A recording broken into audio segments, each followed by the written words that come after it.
Au sud de la Tunisie, aux portes du Sahara, nous allons les retrouver dans la Médina de Tozeur, l'une des plus belles du Maghreb.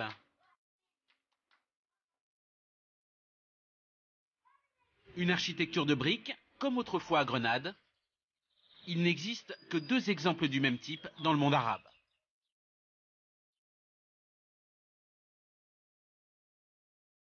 Au cœur de la Médina, la porte d'une maison, dont l'entrée est en elle-même exceptionnelle. Elle comporte plusieurs chicanes, une technique d'architecture utilisée dans le monde musulman pour cacher l'intérieur des propriétés. Ici, il y en a 4, jusqu'au premier des jardins, réalisé par Éric et Arnaud. Chacun d'entre eux comporte une fontaine. La maison s'appelle Dar El Hadir. En français, quand on parle du bruit de l'eau, on est obligé de rajouter de l'eau. Donc bruissement de l'eau, murmure de l'eau. Et donc les Arabes sont les seuls à avoir un mot qui signifie bruit de l'eau qui coule. El Hadir. El Hadir. Éric et Arnaud vont nous faire découvrir les 3 jardins de la maison. Mais auparavant, un événement ce matin. La fécondation des palmiers, qui a lieu chaque année au mois d'avril. Ah, il grimpe en chaussettes. Le pauvre, déjà ça fait mal de chien. En plus c'est terrible parce que Ouais, c'est plein épines. d'épines partout. C'est l'horreur, Donc tu arrives là-haut, tu te prends une épine sur le coin de la tête ou... Avec Arnaud, Antoine, l'un des propriétaires. Donc ça c'est les fleurs femelles en fait. Parce que les palmiers, tu as des palmiers mâles et des palmiers femelles. Donc ça c'est un palmier femelle qui donne des fruits. Et si on laissait faire la nature, il n'y aurait peut-être pas assez de pollen de mâles qui viendraient pour féconder et qu'on ait beaucoup de dattes. Surtout qu'ici dans la vieille ville, on n'a pas de palmiers mâles. Les palmiers mâles sont tous dans la palmeraie. En Donc plus. il faudrait vraiment qu'il y ait beaucoup de vent pour arriver à avoir le pollen jusqu'ici. Et du coup, on est obligé de féconder à la main. Et ça, c'est quelque chose qu'on fait traditionnellement, même dans les grandes palmeraies de rapport. On féconde toujours à la main. Alors voilà, ce qu'il a dans sa sacoche, et on voit un peu de poussière qui sort d'ailleurs, ça c'est les fleurs mâles, et ce qu'on voit qui sort en poussière, c'est le pollen en fait. Et là, il va mettre ça au milieu de la fleur femelle, et comme ça le pollen va féconder les fleurs. Et puis ensuite... il l'attache avec une petite ramure de feuilles de palmier. Voilà. Le jardinier s'appelle Riyad, ce qui signifie jardin en arabe. Quand les dattes vont commencer à se former, la ligature va la lâcher et puis les dattes le régime va pousser. Le régime va pousser. Et vous mangez les dattes du jardin? On arrive à faire environ 200 kg de dattes par an avec 4 palmiers. Parce que chaque palmier donne 7-8 régimes, chaque régime faisant environ 7-8 kilos. Donc on arrive à faire nos 200 kilos de dattes annuelles. Donc vous en avez pour l'année, là, 200 On les kilos. exporte. Et t'as pas une épine dans le pied? Ça va? Non, ça va. Ah oui, ça sent fort. C'est de la date. Ouais, de la date. alors là, c'est vraiment de De la vanille, presque. Ouais, c'est à côté vanille, ça, ouais, exactement. ça Ouais, ça sent la vanille. Ouais. C'est fou, hein? Le jardin dans lequel on est, c'est un jardin tout à fait caractéristique avec donc la fontaine au centre. Hein. Donc c'est quand même inspiré de la Genèse avec ce fleuve qui va irriguer le jardin. Et puis donc toujours selon la Genèse de cette fontaine, il y a 4 fleuves qui partent. Donc les 4 fleuves, on les a symbolisés par 4 allées. Et on a même fait les vagues d'ailleurs. Oui, voilà. Et ça c'est le côté un peu marrant, c'est qu'il y a une tradition par exemple dans les tapis iraniens. Et qu'on retrouve, tout à l'heure Eric disait aussi sur les fresques égyptiennes, pour marquer l'eau, pour symboliser l'eau, on fait comme ça des chevrons. Donc là, on les a fait en briques et sur les tapis iraniens, qui s'appellent aussi des tapis jardins d'ailleurs, qui sont aussi divisés en 4, eh ben, on voit ces chevrons qui sont tissés avec des poissons symbolisés, etc. Hein, donc là, on pourrait dire... On est censé marcher dans les fleuves du paradis. Voilà. La fontaine au centre et les 4 allées, c'est la version chrétienne du jardin d'Éric et Arnaud à l'original.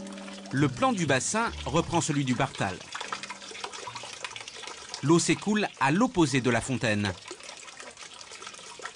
Ça a été passionnant de voir comment ça fonctionne. C'est-à-dire, tant qu'on n'a pas fait, on ne peut pas savoir comment ça marche. Alors, c'est bien joli d'aller à Grenade, à Cordoue et tout ça. On voit, on est ému, on est saisi, on se dit, après, qu'est-ce qui fait notre émotion? Qu'est-ce qu'on doit transmettre après quand on est jardinier? Et là, donc, c'est un jardin de souvenirs, de mémoire. Troisième jardin. L'eau, les 2 cyprès. Le plan est une référence directe au jardin de la Casa del Chappiz, à Grenade.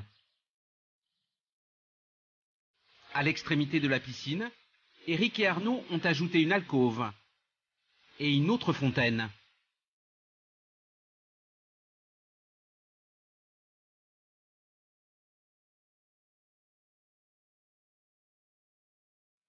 L'heure magique dans la maison de Tozeur. Au crépuscule, les bassins et les fontaines retournent à leur fonction initiale. Ce sont des miroirs du paradis.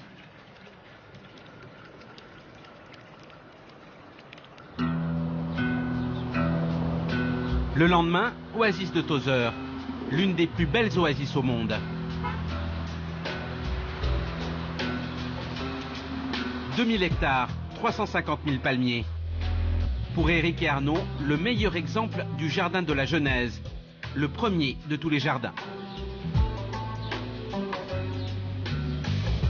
Ici, Riyad, le jardinier, possède un terrain de 3 hectares. On a aussi les palmiers, on a les grenadiers, les pommiers, Antoine accompagne Éric et Arnaud. Ils viennent chercher ici des roses exceptionnelles. Il y a par exemple 2 personnes. Là, on est dans ce qu'on appelle la corbeille. En fait, on a plusieurs strates de culture. Donc, on a les palmiers, là, qui sont en train d'être fécondés. Sous les palmiers, donc à l'ombre des palmiers, on va voir tous les arbres fruitiers. Donc là, on est devant un olivier, par exemple. Derrière, avec les feuilles vert vif, on a un grenadier.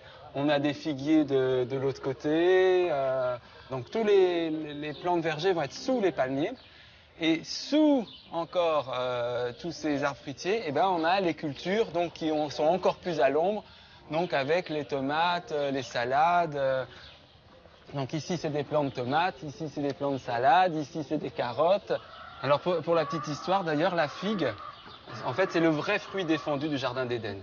Parce qu'il faut savoir que dans la traduction de la Bible, on a traduit le fruit par la pomme.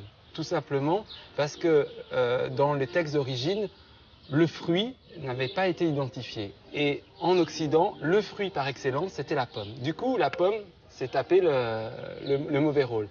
Mais en fait, maintenant, tout le monde s'accorde à dire que, vu la forme de la figue, etc., le fruit défendu, c'est la figue et non pas la pomme. En ce mois d'avril, toute la journée, les agriculteurs montent sur les palmiers pour les féconder.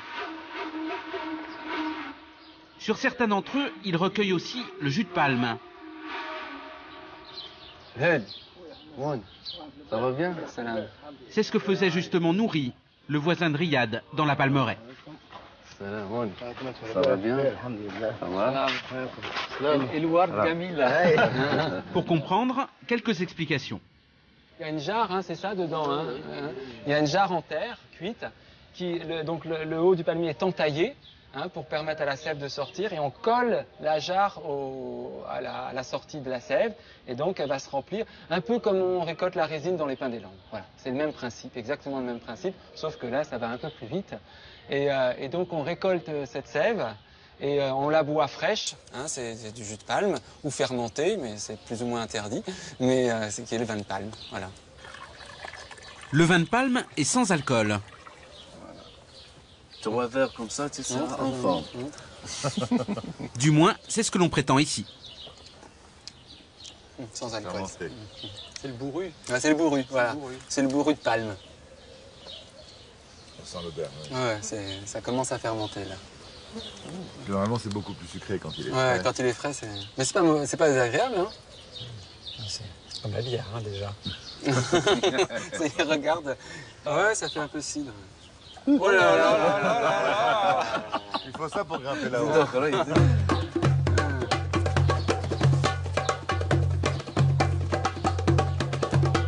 À présent, Nouri veut faire goûter à ses visiteurs du jus frais, qu'il va donc immédiatement récolter en haut de son palmier.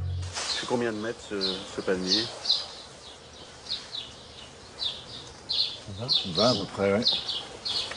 15 sans problème. Ouais, 15. Ouais, 15. En moins d'une minute, il est au sommet. En cette saison, les montées de sève sont spectaculaires. Tous les jours, Nouri descend de l'arbre 2 sauts comme celui-ci.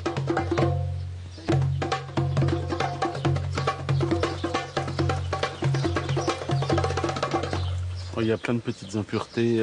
Ouais, puis il y a des insectes. Ah oui, là, il pétille. C'est étonnamment frais. Ah ouais, ouais, c'est froid.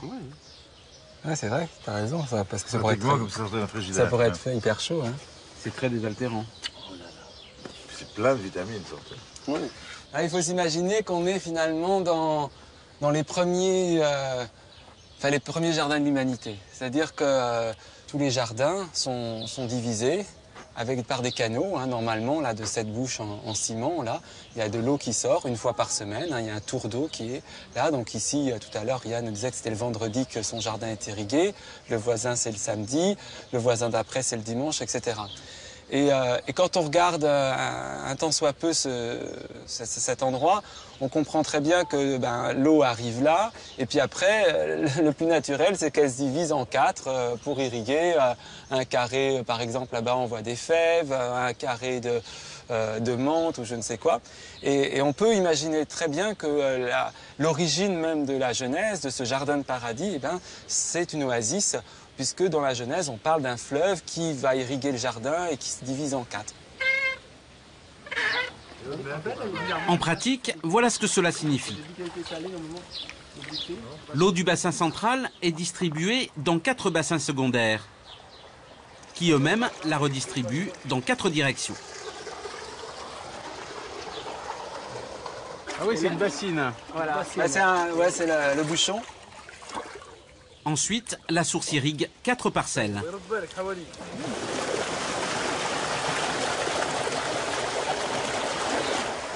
Donc là, c'est vraiment c'est une version pas très poétique des 4 fleuves du paradis, mais on est vraiment dedans. C'est-à-dire qu'on a la source ici et on a absolument 4 fleuves. Donc c'est vrai qu'il faut venir ici pour comprendre ce que c'est qu'un jardin. Et on est pourtant très loin je dirais presque de Versailles, et pourtant même le tracé le nôtre à Versailles est un tracé qui répond à ça. C'est-à-dire qu'on a un bassin central, on a 4 allées, et par contre, ce qui était merveilleux dans le nôtre, c'est qu'il a joué la perspective, c'est-à-dire que les carrés n'ont pas absolument la même taille, pour que vu en fait du château, on ait l'impression qu'ils aient la même taille. Mais sinon, son dessin, c'est un dessin de jardin de paradis. La matinée se termine. Il est temps pour Eric et Arnaud d'aller récolter des rosiers de Tozeur. Ils produisent des fleurs très raffinées et sont très résistants à la sécheresse et à la canicule. Ouais, elles sont bien. Et plus fruitée. Oui. Elle est beaucoup plus fruitée, celle-là. Derrière. Et le parfum est très très fort. Ça, l'image ne le rend pas, mais... Il s'adapte aussi avec la grande chaleur à 12 heures. Ouais. Elle s'adapte avec 40 ou 38 degrés. Ouais, c'est ça qui est étonnant. À 38-40 degrés, elle ne meurt pas. Elle ne meurt pas, tu vois. Alors vous allez prendre des pieds? Oui, on va prendre des rejets en fait. Sans doute originaires de l'Himalaya, ces rosiers ont fait le tour du monde, passant par la Perse avant d'arriver en Méditerranée. Maintenant, on peut faire 2 de l'autre variété. Ouais. Un très bel emballage. Avec Eric et Arnaud, ils continuent leur voyage.